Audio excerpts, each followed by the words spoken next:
My engagement party, my dad stood up, toasted, to my daughter who finally found a man desperate enough. My fiancé started to stand, but I held his arm. I calmly walked to the front, opened my laptop, and showed one document. My dad's business partner dropped his glass. 60 guests gasped. I'm Danielle Upton, 29 years old, and I'm a forensic accountant. Before I go on, please take a moment to like and subscribe. But only if this story genuinely speaks to you. Drop your location and local time in the comments. Now, let me take you back to last October. The night my father called me a charity case for the last time. My father, Richard Upton, built his construction company from nothing, literally nothing. A pickup truck, a handshake loan, and 17-hour days. By the time I was born, Upton and Marsh Construction had 12 employees, a fleet of trucks, and a reputation in our town that made people stand a little straighter when my father walked into a room. I grew up watching people admire him. The neighborhood barbecue host, the church fundraiser chair, the guy who bought a round for everyone at the country club bar and never let you forget it. At home, though, things ran on different rules. My father didn't hit. He didn't need to. He had a voice that could make you feel 6 inches tall without ever raising it above conversational volume. I was 9 the first time I remember clearly, 4th grade. I brought home a report card, straight A's, teacher's note saying I was a joy to have in class. I set it on the kitchen counter like I was presenting evidence in my own defense. He barely looked at it. Good grades don't mean you're smart, Danielle? Teachers hand those out when they feel sorry for a kid. My mother, Linda, was sitting right there. She sipped her coffee, said nothing. That was the system. Cut. She watched. I bled quietly. But here's what made it so confusing. And this is the part people don't understand about growing up like this. My father wasn't cruel every day. When I was 12, he taught me to ride a bike in the driveway. And when I finally made it to the end of the street without falling, he said, "That's my girl." I held on to those 4 words for years. Replayed them when things got bad. It wasn't until much later that I realized. He'd said it in front of the Marshes, who were over for dinner. I was performing well. He was taking credit. That's the only version of pride my father ever had. The kind with an audience. The pattern didn't change as I got older. It just got more sophisticated. College graduation. I finished magna cum laude, accounting, minor in criminal justice. I'd worked 2 jobs to keep my GPA where it was. My hands were shaking when I walked across that stage. My parents came. My father wore his best suit. And at the dinner afterward, a steakhouse I couldn't afford, which he chose. He spent 45 minutes telling my college friends about his company's latest municipal contract. 45 minutes. My friends kept glancing at me. I kept smiling. When the check came, he said, loudly enough for the table, "Well, Danielle, let's hope that diploma is worth more than the paper it's printed on." Everyone laughed. Because that's what you do when Richard Upton makes a joke. You laugh. A year later, I landed my first real position at a forensic accounting firm. Good firm, competitive hire. I called my parents to share the news. My mother said, "Congratulations."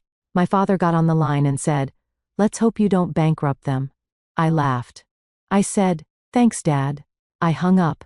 I sat in my car in the parking lot for 20 minutes. You know what the worst part is?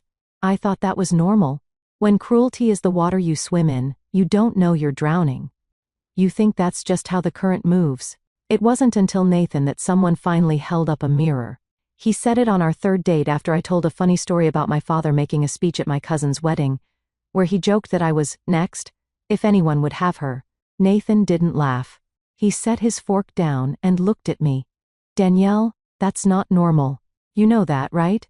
I didn't answer. But something cracked open that night. Something small. Something that would eventually change everything. I met Nathan Cole at a joint conference for attorneys and forensic accountants in Baltimore. He was presenting on financial fraud litigation. I was taking notes 3 rows back. He wasn't flashy. He didn't command a room the way my father did. Nathan was the kind of man who listened more than he spoke, and when he did speak, every word landed exactly where it was supposed to. Steady. Grounded.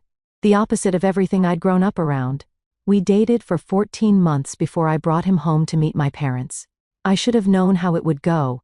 My father opened the door, shook Nathan's hand, and within 3 minutes had turned the living room into an interview. Where did Nathan go to school? What was his salary range? Did he come from money? Nathan answered everything calmly.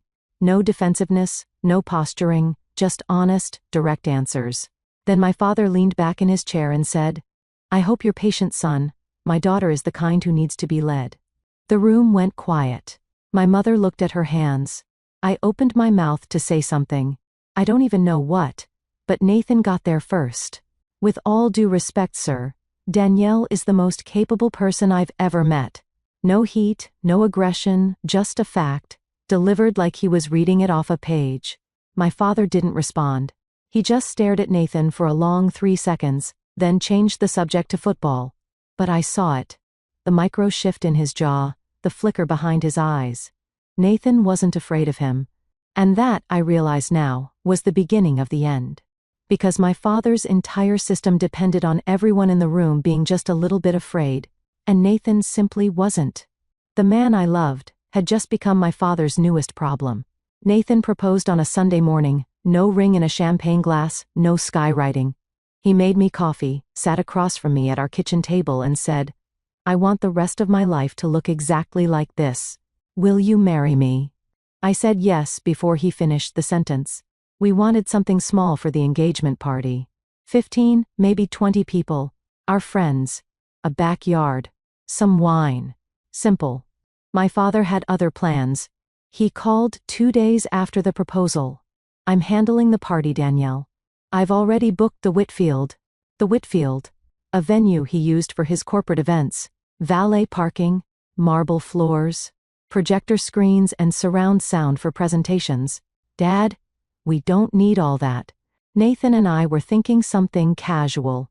"Casual?" He laughed. "My daughter's engagement. And you want hot dogs in the backyard? I'm paying for it. Let me do this." I looked at Nathan. He shook his head slowly. Then my mother called. Her voice had that practiced softness she used when she wanted me to fold. "Just let him have this, Danielle. He's your father. He's trying to do something nice." So, I folded. The way I always folded. The way she taught me to fold. Within a week, the guest list ballooned to 60. I scrolled through the names on my phone. His country club friends. His business contacts. His golf partners. People whose last names I recognized from his company's holiday card list. My friends. 8. Total. This wasn't my engagement party. It was his stage. And I'd handed him the microphone without a fight. I didn't know yet that he'd been writing his toast for a week. And that what he'd written wasn't a blessing. It was a weapon. The night before the party, Nathan and I were lying in bed. Lights off. Both staring at the ceiling. "This is your party," he said quietly. "Not his. You can still change the plan. If I fight him now, he'll make the next 6 months a nightmare. You don't know him when he's angry, Nathan. Let's just get through the night." Nathan was quiet for a long time. Then he rolled over to face me. "Okay. But I need you to hear something. I'm not marrying your father. I'm marrying you. And at some point, you're going to have to decide where the line is." He kissed my forehead and turned out the lamp. I lay there in the dark, thinking. There's a story my mother told me once when I was 16. Just the two of us, cleaning up after Thanksgiving. She said that early in her marriage, maybe year 2 or 3, she'd pushed back against my father about something. She wouldn't say what. He responded by canceling her credit card. Not temporarily, permanently. She had to ask him for grocery money for the next 8 months until he decided she'd learned her lesson. She told me this while drying a plate. Smiling? Like it was a funny anecdote about the weather. She never pushed back again. Not once. Not in 30 years. That night, lying next to Nathan, I finally understood what that story really was. It wasn't a memory. It was a warning. My mother was showing me the price of silence and the cost of speaking up. I looked at the ceiling and thought, if I don't draw the line now, I will become her. Smiling through the pain, drawing plates, telling my own daughter the same story someday. Like it was just something that happened. I couldn't sleep after that. The next evening, Friday, the night before the party, I stopped by my parents' house to drop off the seating chart. My father was in his study, door open, reading glasses on, writing something on a yellow legal pad. Dad, what are you writing? He didn't look up. My toast, don't worry about it. Can I read it? Now he looked up. Smiled. The kind of smile that never reached past his mouth. You'll hear it tomorrow, along with everyone else. Something cold moved through my chest. Dad, it's my engagement party. I think I have a right to. Danielle. His voice dropped half a register. The warning tone. The one that meant stop talking. Trust me, sweetheart. Everyone will remember this toast. My mother appeared in the doorway, holding a mug of tea. She read the room in half a second. She was always good at that. And steered the conversation sideways. Your father always gives wonderful speeches, honey. Remember Uncle Joe's retirement? I remembered. Uncle Joe's retirement dinner. 4 years ago. My father stood up in front of 40 people and joked that Joe was retiring because no one needed him anymore. Not even his wife. Joe laughed. Everyone laughed. Joe's wife didn't. That was my father's gift. He could gut you in public and make it sound like affection. I left the study without another word. Grabbed my laptop bag from the car.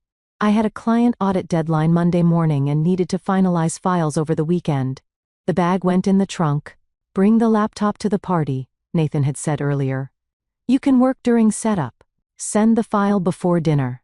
A practical suggestion, nothing more. That laptop would end up being the most important thing I brought to that party, but neither of us knew that yet. Saturday morning.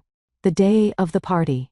I was drinking coffee and reviewing seating assignments when the event coordinator emailed the final guest list. Richard had made last-minute additions. I opened the attachment. 62 names. I started counting. His golf for some. The Hendersons from the country club. 2 couples from his Rotary chapter. The Warrens. His insurance broker and wife. A contractor he'd known for 6 months. 6 months. And the man was invited to my engagement party. Gerald and Patricia Marsh. Table 1. Front and center. Right next to family. My college friends. My CO workers. I found them. Table 8. By the kitchen. I called my father. Dad, where are my people? Emily jazzed the group from work. They're at the back table. There wasn't room up front, Danielle. I had to prioritize. Prioritize who your golf buddies. His voice sharpened. This is a networking opportunity, not a slumber party. Don't be selfish. I hung up. My hands were shaking. Not from anger. From the old familiar helplessness of being rearranged by someone who thinks they own every room they walk. Nathan was watching from across the kitchen. He hadn't said a word during the call, but his jaw was tight. He invited Gerald to sit at table 1. I said. Front row? Right next to us. Nathan leaned against the counter. You know why, right? I looked at him. He's performing, Nathan said. For Gerald? For all of them. The loving father. The happy family. He's putting us on display like a window display for his business partners. I stared at the guest list on my screen. 62 names. And I was a prop at my own party. I closed the laptop, got dressed, and drove to the venue to watch my father's show. I arrived at the Whitfield an hour early to help with setup. The venue was exactly the kind of place my father loved. Exposed brick, brass fixtures, long mahogany bar. A projector screen at the far end. Already rigged for the slideshow, my father had curated a family photos. Photos he chose. Moments he approved of. I was adjusting centerpieces at table 3 when I heard his voice. It came from the hallway near the coat check. My father and Gerald Marsh standing close, drinks already in hand. I was around the corner. They didn't see me. I tell you, Gerald, I'm so proud of my little girl. My father's voice. Warm. Expensive. The voice he used in public. She's everything I raised her to be. Gerald laughed. You've done a hell of a job, Rich. Not every father stays this involved. Family first. That's always been my motto. I stood there behind the wall. Centerpiece still in my hand. The word echoed. Proud. My father had just said he was proud of me. He had never, not once, said that word to my face. Not at graduation. Not when I passed my CPA. Not when I earned my CFE certification. Not even once in 29 years. But here, in a hallway, to the man whose money he was stealing. That's where the word lived. It was currency, spent where it would buy him something. I set the centerpiece down and walked away. Quietly. I didn't confront him. I didn't cry. I just filed it where I file everything my father gives me. In the place where pain sits so long it starts to feel like furniture. What I didn't know yet was this. Gerald Marsh, the man standing there calling my father a great dad, had been quietly losing hundreds of thousands of dollars to the man he was toasting. And I had the proof on my laptop in the trunk of my car. Let me back up. 3 months before the party, I was working late at my firm, deep in a forensic audit for a commercial client, a mid-sized real estate developer flagged for irregular disbursements. Tedious work. Spreadsheets and wire transfers and shell companies layered like Russian dolls. I was tracing a chain of payments through a limited liability company, registered in Delaware, as they always are, when something snagged. The LLC had no website, no employee's own record, no public filings beyond the bare minimum. But the wire transfers flowing through it were substantial, consistent. I kept pulling the thread. The LLC was linked to a holding company. The holding company shared a registered agent with another entity, and that entity, buried 3 layers down, behind enough paperwork to make your eyes bleed, connected back to a name I recognized, Upton and Marsh Construction, LLC, my father's company. I stared at the screen. My coffee went cold. The office was empty. Everyone had left hours ago. The cleaning crew was vacuuming down the hall. My training kicked in before my emotions could. Certified fraud examiners have an obligation. If we uncover evidence of financial fraud during the course of our work, we don't get to look away. It's not optional. It's the job. But this was my father. I saved the files, closed the laptop, drove home, sat in my car in the driveway for 10 minutes, engine off, hands on the wheel. Then I went inside, opened a new folder on my personal laptop, and named it Project Atlas. Over the next several weeks I worked on it after hours, alone, tracing every transaction, documenting every discrepancy, building the kind of report I built for clients. Except this time, the subject was the man who raised me. I told no one, not yet. 2 weeks in, I told Nathan. Not because I wanted to, because I couldn't carry it alone anymore. I was waking up at 3 a.m., staring at the ceiling, running numbers in my head, second-guessing every entry in that folder. The auditor in me knew what the data showed. The daughter in me kept looking for another explanation. There wasn't one. I sat Nathan down at the kitchen table on a Tuesday night, showed him the summary. He read it slowly, the way lawyers read everything. Once for content, once for implications. When he finished, he looked up. How much? Hard to say without full access, but based on what I can trace, significant, over a decade, he set the papers down. What do you want to do with this? I don't know. He's my father. Nathan nodded. He didn't push, didn't lecture, didn't say what any reasonable person would have said, which is, your father is a thief. Instead, he leaned forward and said the thing that mattered most. He's also stealing from a man who trusts him. Gerald's been his partner for 15 years. I looked at the table, the grain in the wood, the ring stain from my coffee mug. Whatever you decide, Nathan said, I'm with you, but don't sit on this too long. Gerald deserves to know. I agreed. My plan was clear. Finish the audit. Compile the full report. Get through the engagement party. Then, Monday morning, I'd send the report directly to Gerald, face to face if possible. Clean, professional, no drama, no scene. Just the truth. Delivered the way I deliver it to any client. Bring the laptop to the party, Nathan said a few days later. You've got that Monday deadline anyway. It was a practical suggestion, reasonable. The kind of thing that made complete sense at the time. My father, of course, had his own plans for that evening. And they changed mine entirely. Saturday evening, 6:30. The Whitfield looked like a magazine spread. Candles on every table. White orchid arrangements.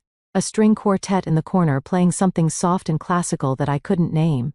My father had outdone himself. That was the thing about Richard Upton.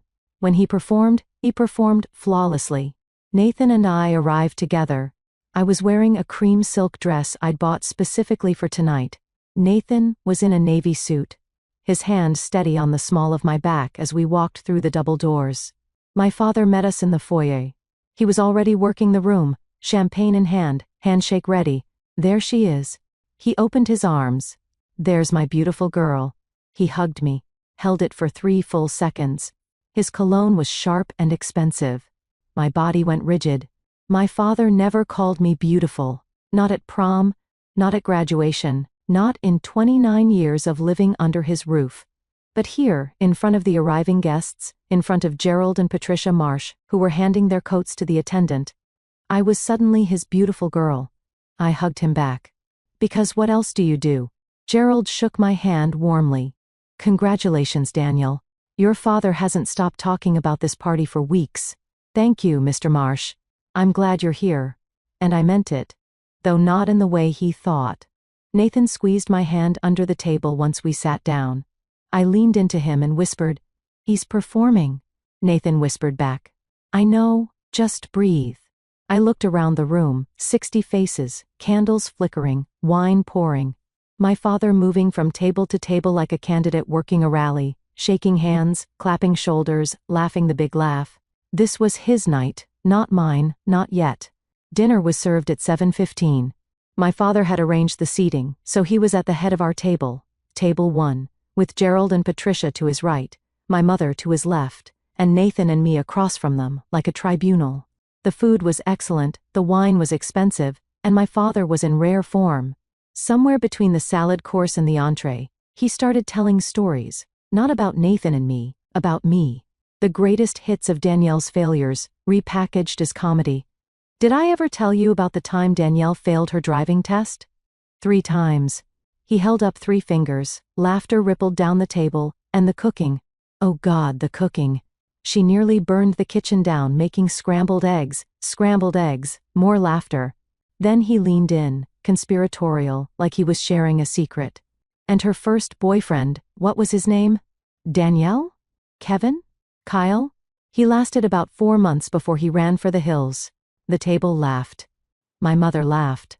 Even people who didn't know me laughed, because my father had that gift. The gift of making cruelty sound like warmth. I smiled. The autopilot smiled. The one I'd been practicing since I was 9. Nathan didn't smile. His hand found mine under the table and held it. Across the table, Patricia Marsh tilted her head slightly. She leaned toward my mother and said, softly, but not softly enough, "Richard's being a bit hard on her tonight, isn't he?" My mother's answer came instantly, reflexively, the way a trained response always does. "Oh, that's just how he shows love." Patricia looked at me. Our eyes met for half a second. She didn't say anything else. But I could see it. The recognition. The quiet alarm of a woman who knows exactly what she's watching.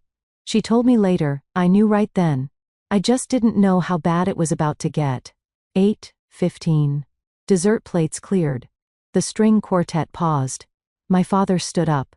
He buttoned his jacket. Picked up a spoon. Tapped it against his champagne glass 3 times. The room quieted in that practiced way. The way people quiet down for a man they've learned to listen to. I want to raise a glass to my daughter Danielle. I straightened in my chair. My heart did something stupid. It hoped. Even after everything. After 29 years of evidence, some broken part of me still leaned toward the light. Maybe this time. For 29 years, he said, scanning the room with that showman's gaze. I've watched this girl struggle. The word landed like a stone in water. With school. With work. With every relationship that didn't quite work out. My face went hot. I could feel 60 pairs of eyes shifting toward me. I'll be honest. There were times I wasn't sure anyone would stick around long enough to figure her out. A few uncomfortable laughs. Glasses held mid-air. Then he raised his champagne flute. Smiled his biggest smile. And delivered the line he'd been writing all week. So tonight, I want to toast to Danielle, who finally found a man desperate enough. He laughed. A big, generous Richard Upton laugh. No one joined him. The silence that followed was the loudest sound I've ever heard. 60 people. Frozen. Forks down. Eyes wide. A woman at table 4 covered her mouth with her hand. Gerald Marsh stared at his plate. Patricia's hand went to her husband's arm. Nathan's whole body tensed beside me. I felt his weight shift. His chair started to move. I put my hand on his arm. Firm. Steady. Don't. I whispered. I've got this. The silence held. A few people at the far tables raised their glasses out of sheer discomfort. Muscle memory overriding judgment. Most didn't. Mark, Nathan's best man, set his glass down on the table deliberately like he was making a statement. He shook his head once. Helen Cole, Nathan's mother, turned and looked directly at my mother. The look on her face wasn't anger. It was disbelief. Pure. Undiluted. Disbelief. My mother looked away. My father stood there, glass still raised, reading the room. He was smart enough to feel the temperature drop. But Richard Upton had never once backed down from a room in his life. So he doubled down. "Oh, come on," he said, grinning wider. "It's a joke. Danielle knows I love her." He turned to me, eyes bright with that manufactured warmth. "Right, sweetheart." 60 people looked at me. I looked at my father. 5 seconds passed. 5 seconds is a long time when no one is breathing. Then I said it. Quiet. Clear. 2 words. "Sit down, Dad." His grin faltered. "Just a crack. Danielle, don't be dramatic." I said, "Sit down." My voice didn't rise. I didn't need it to. The room was so silent that a whisper would have carried to the back wall. My father stared at me. For one horrible electric second, I thought he was going to argue. His mouth opened, then closed. He looked around, searching for an ally, a laugh, anyone, and found nothing. Just 60 faces watching him like witnesses. He sat down. It was the first time in my entire life that my father did what I told him to do. I pushed my chair back, stood up, smoothed the front of my dress, and walked. Calm, steady, no rush, to the front of the room. I had a laptop in my bag, and a file that had been waiting for this moment without either of us knowing it. The walk from table 1 to the front of that room was maybe 30 feet. It felt like a mile. I could feel every set of eyes tracking me, the rustle of napkins, someone clearing their throat, a chair creaking as someone shifted to see better. My laptop bag was under the AV table near the projection screen. I'd stashed it there during setup, planning to send my Monday file during cocktail hour. I hadn't needed it then. I needed it now. I unzipped the bag, opened the laptop. My hands were steady, my heart was not. My father's voice came from behind me, sharp. "Danielle, what are you doing?" I didn't turn around. I plugged the HDMI cable into the projector port. The same projector my father had set up for his curated family slideshow. Photos of vacations he'd chosen, holidays he'd staged, a highlight reel of a family that didn't exist. The screen lit up. I opened the folder, Project Atlas. Then I turned to face the room. 60 people. My mother gripping her napkin. Nathan standing now 3 steps behind me. Gerald Marsh at table 1. His reading glasses still perched on his nose from reviewing the dessert menu. "My father just told 60 people that no man would willingly marry me," I said. My voice was even, professional, the same tone I use when I present findings to a client. I think it's only fair that these same 60 people know who my father really is.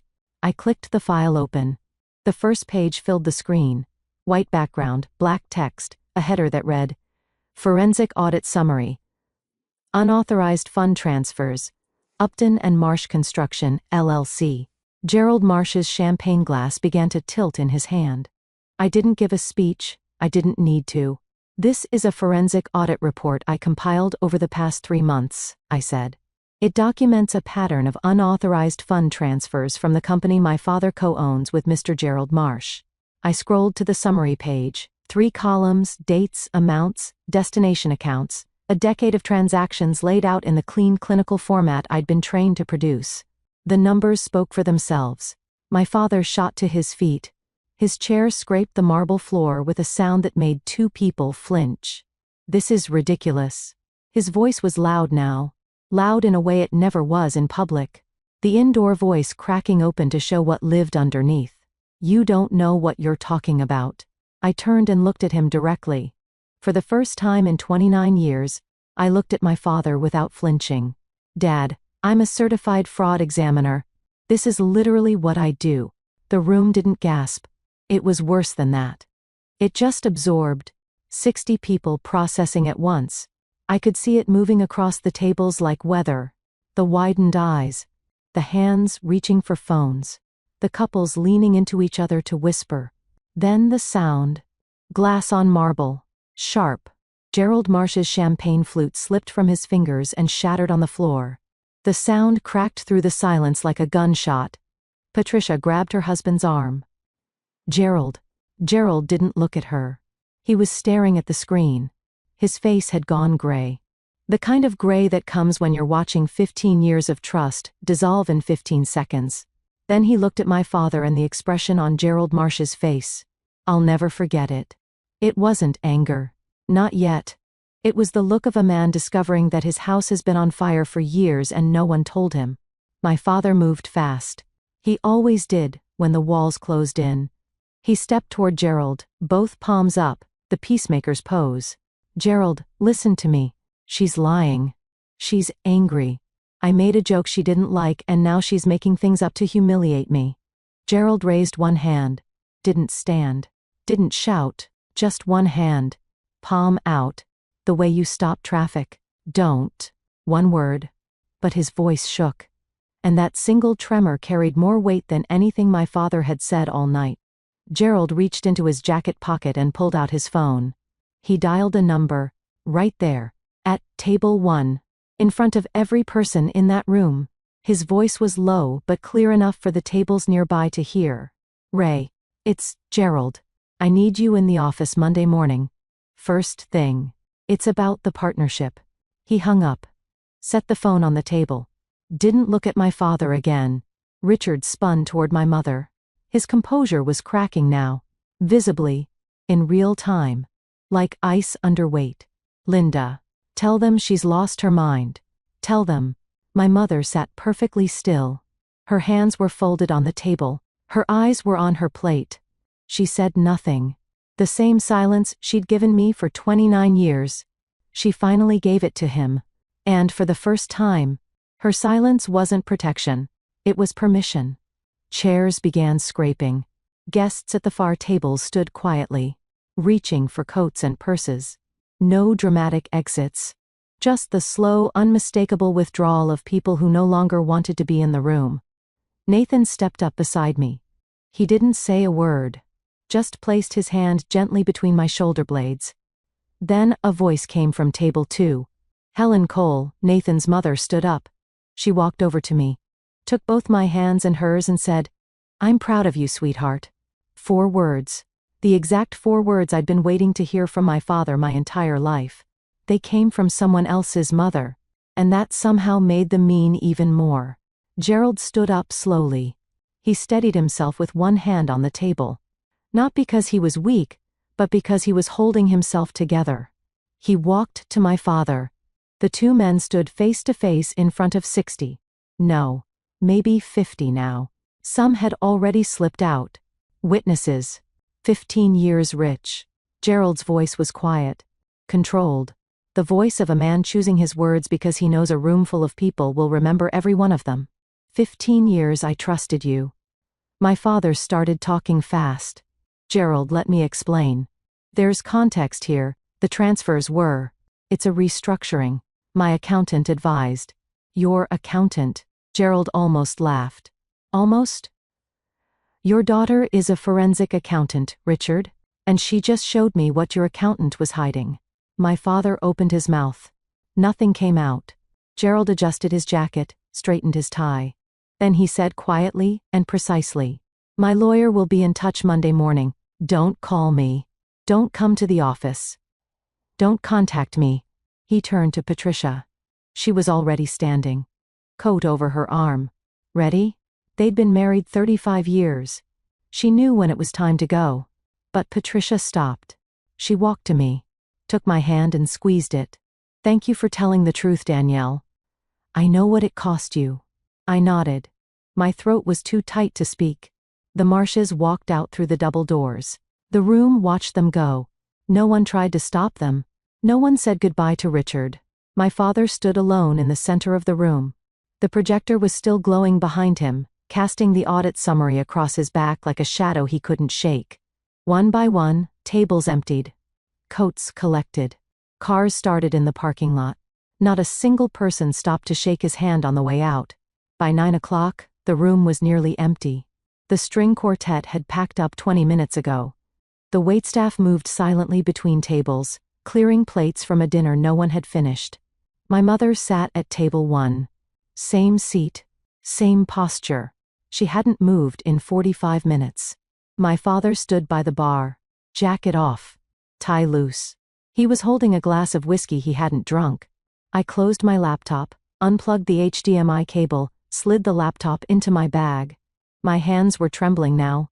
Not during, but after. The adrenaline was leaving, and what it left behind was something heavier. I walked to the center of the room. My father looked at me. His eyes were red. I don't know if it was rage or something deeper, maybe both. "You just destroyed your own father," he said. I held his gaze. "No, Dad, you destroyed yourself. I just stopped covering for you. Over a joke? You did this over a joke? This isn't about the toast, and you know it." He turned to my mother. "Last card. Final play.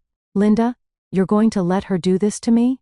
My mother looked up from the table, and for the first time, in 30 years of marriage, in a lifetime of practiced silence, she spoke. "You did this, Richard. Not her." 7 words. Quiet. Almost gentle, but they landed like a door closing. My father's face did something I'd never seen before. It crumbled. Not into tears. My father didn't cry, but into a kind of blankness. The look of a man who has run out of people to blame. I picked up my bag. Nathan was by the door holding my coat. "Goodbye, Dad," I said. He didn't respond. I walked out of the Whitfield with my hand in Nathan's. The November air was sharp and clean. I breathed it in, deep, full, like I'd been underwater for 29 years and had just broken the surface. My hands were still shaking. This wasn't victory. This was grief wearing a different coat. But it was done. Monday came fast. Gerald's attorney, Raymond Stein, was in the Upton and Marsh office by 8 a.m. with a court order for a full forensic audit of the company's books. Conducted by an independent third-party firm, not me. My report was the catalyst, but the process had to be clean. I understood that. I wanted that. By Tuesday, word had traveled the way it always does in small communities. Through phone calls that start with, "Did you hear?" and end with, "I always thought something was off." Richard Upton was removed from the membership roster of the Ridgewood Country Club. Not suspended. Removed. 22 years of dues, charity gallows, and golf tournaments. Gone in a single board vote. The man who'd bought rounds for the entire bar couldn't get past the front desk. By Wednesday, 3 of the business contacts who'd sat at his carefully arranged tables on Saturday night had quietly severed ties. No public statements, just unreturned phone calls. Cancelled lunches. The slow, deliberate erasure that happens when people decide you're no longer worth the association. The news didn't make the paper. It didn't need to. In a community that size, the party itself was the headline. 60 witnesses. That's 60 versions of the story, spreading outward like ripples. My father called me 11 times that week. I didn't pick up. Not once. The 12th call went to voicemail. I listened to it once. "Danielle, you need to fix this. Call me back. Now." Still giving orders. Even now. I deleted the voicemail and set my phone on the counter. Screen down. Nathan was making dinner. He looked over at me, but didn't ask who called. He didn't need to. The man who controlled every room he walked into couldn't get his own daughter to answer the phone. And for the first time in my life, that silence was mine to give, not his to take. The independent audit took 6 weeks. When the final report came in, it confirmed everything in my file. And then some. $837,000. That was the total. Siphoned through shell LLCs over a 10-year period. Monthly transfers, small enough to avoid triggering automatic flags. Large enough to fund a lifestyle that wasn't Richard Upton's to fund. The lake house. The boat. The country club membership he no longer had.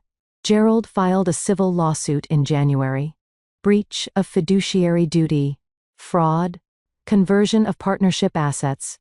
His attorney told Nathan, off the record, attorney to attorney, that a criminal referral to the district attorney's office was under consideration. My father hired a defense lawyer. A good one. But good lawyers cost money.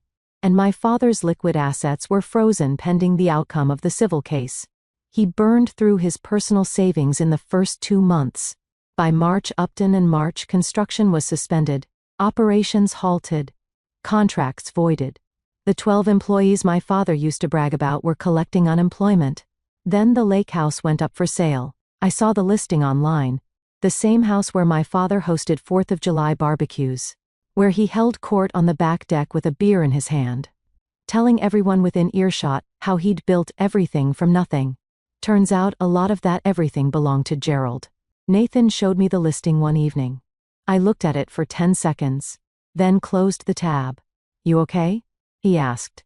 "I didn't do this to him," I said. "He did this to himself." Nathan nodded. "I know. But it still doesn't feel good. It's not supposed to." He was right. Justice isn't supposed to feel like celebration. It's supposed to feel like the weight of a door finally closing. Heavy, final, and necessary. But the heaviest moment was still coming, and it arrived 2 weeks later. Through a phone call I wasn't expecting. My mother called on a Sunday afternoon. I almost didn't answer, but something made me pick up. Maybe instinct. Maybe hope. Maybe just the fact that she'd never called me on a Sunday before. Sundays were Richard's day. Football and silence. "Danielle?" Her voice was different.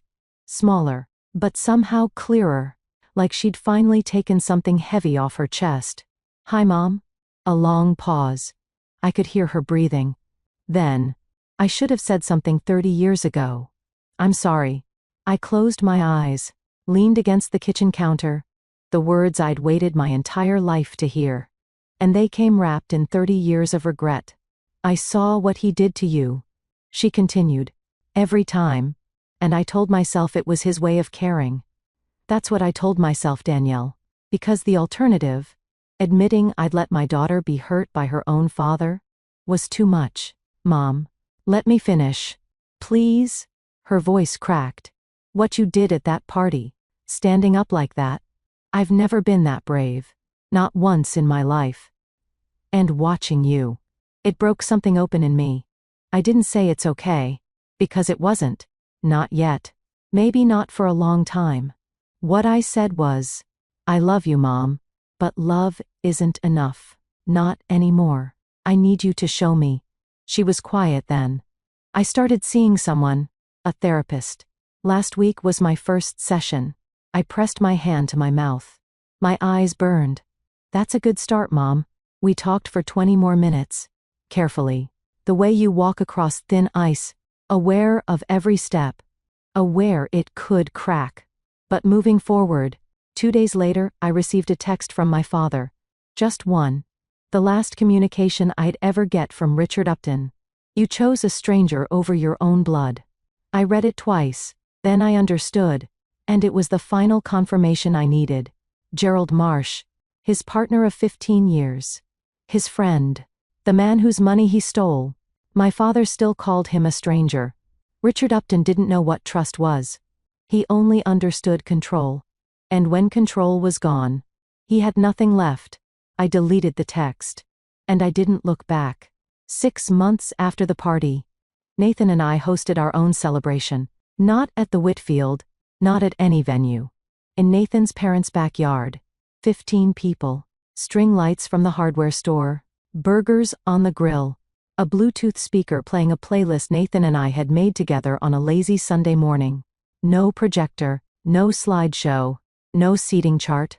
My friends, Emily, Jasmine, the crew from work, sat on lawn chairs and drank beer from cans. Nathan's mom Helen brought her famous lemon bars. Mark gave a toast that was 3 sentences long and made everyone laugh. Real laughter. The kind that comes from the belly. Not from obligation. My mother came. She arrived early, carrying a dish she'd made herself. Something she hadn't done in years. Because my father always ordered catering. She was quieter than usual. Careful with her words. But she was there.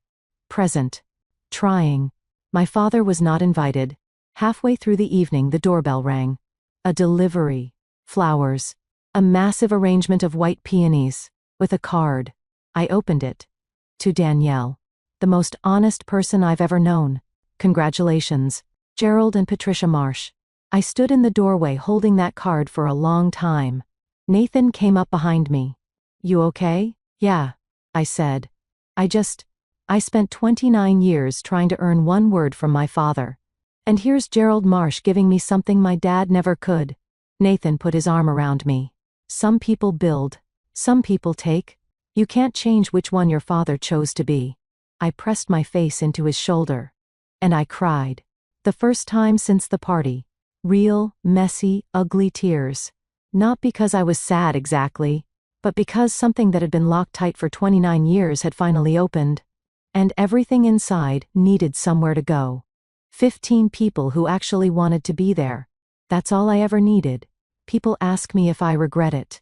The answer is complicated. I regret it every single day. But not for the reason you might think. I don't regret the truth. I don't regret standing up. I regret that my father put me in a position where I had to choose between loyalty and honesty. That choice should never have been mine to make. Let me be clear about something. I didn't project that document to get revenge. I didn't walk up there with a plan. My plan was Monday morning. Clean, professional, private. But when my father stood in front of every person I loved and told them I was worthless. When he turned my engagement party into one last performance where he was the star and I was the punchline, something shifted.